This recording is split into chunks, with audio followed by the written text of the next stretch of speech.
चुके हैं। मुंबई से जाने माने पत्रकार हैं जेपी सिंह जी, शुक्रिया। आज तो बड़ा मुंबई गुलजार है, क्या माहौल है और इंडिया अलायंस की बैठक में क्या तय होने जा रहा है?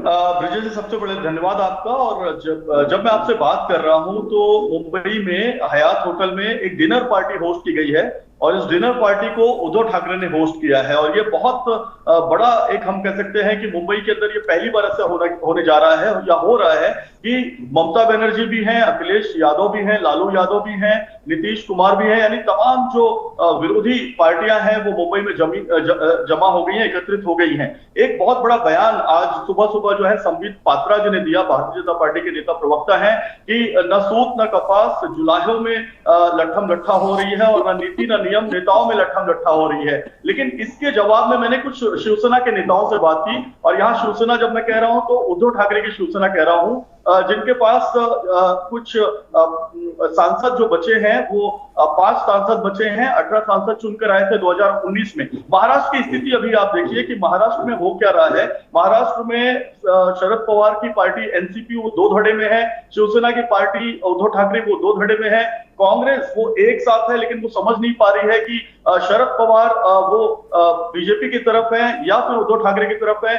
जो सर ये पहेली क्या आप लोग बूझ पाए कि शरद पवार आखिर क्या हैं? देखिए, शरद पवार बड़े राजनीतिज्ञ वो एक हैं, खुद मिस्ट्री नहीं है, रहस्य है। बिल्कुल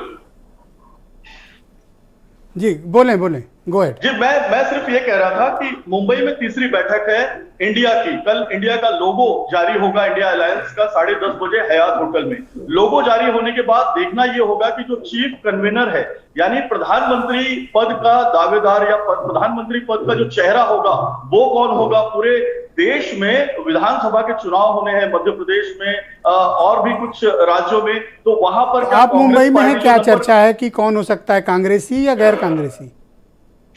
मुंबई में तो चर्चा अभी तक ये हो रही है कि ये जो अब तक जैसे लालू यादव और तेजस्वी यादव सिद्धि विनायक भगवान का दर्शन करने गए, वहां पर दोनों ने चप्पल उतारी और भगवान सिद्धि विनायक गणेश जी का दर्शन किया, तो क्या लालू यादव अब इस उनकी प्रकृति, उनकी सेहत ऐसी है कि वो देश के प्रधानमंत्री का चेहरा बनेंगे, या नीतीश कुमार बनेंगे, या अखिलेश यादव, क्योंकि समाजवादी पार्टी बड़ी पोजीशन पर है, भारतीय जनता पार्टी के बाद दूसरे नंबर की पोजीशन है, तो क्या उनको चेहरा बनाया जाएगा या राहुल गांधी को सब एक्सेप्ट करेंगे? ममता तो क्या आप ये कहना चाहते हैं कि जो भी कन्वीनर यानी संयोजक होगा वो प्राइम मिनिस्टेरियल कैंडिडेट होगा? बिल्कुल बिल्कुल। अब तक यही जो सुबह से अब तक जो चर्चाएं हुई हैं, 2 प्रेस कॉन्फ्रेंस हुई है, राहुल गांधी की प्रेस कॉन्फ्रेंस हुई और एमवीए की प्रेस कॉन्फ्रेंस हुई, यानी महाविकास आघाड़ी की प्रेस कॉन्फ्रेंस हुई।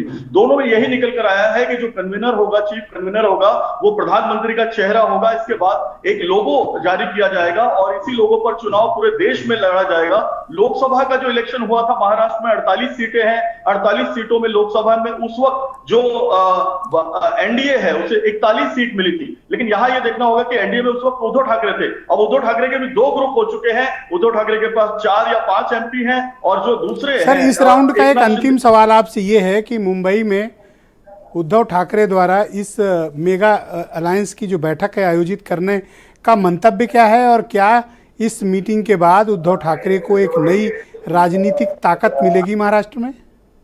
बिल्कुल ब्रिजेश जी, और यही इसी मुद्दे पर मैं आ रहा था कि उद्धव ठाकरे जो बाला साहेब ठाकरे के बेटे हैं, वो बाला साहेब ठाकरे जो महाराष्ट्र में मातोश्री के अंदर सीट शेयरिंग का फॉर्मूला तय करते थे और उस वक्त अकेले कुर्सी पर वो बैठते थे, प्रमोद महाजन, गोपीनाथ मुंडे कुर्सी पर उनके सामने नहीं बैठते थे, खड़े रहते थे, और वो उस समय कहते थे कि इतनी सीट आपको मिली, इतनी सीट शिवसेना लड़ेगी, और कोई बोलता नहीं था। लेकिन आज की सिचुएशन ऐसी है कि उद्धव ठाकरे को यह तय करना मुश्किल हो रहा है आज महाराष्ट्र में कि उनको कितनी सीटों पर चुनाव लड़ना चाहिए। 48 सीटें हैं, 16 का फॉर्मूला बना हुआ है, यानी 16 एनसीपी में शरद पवार 16 इस मीटिंग के बाद इनका कद बढ़ेगा उद्धव ठाकरे का, या फिर जहां है उतने ही रहेंगे?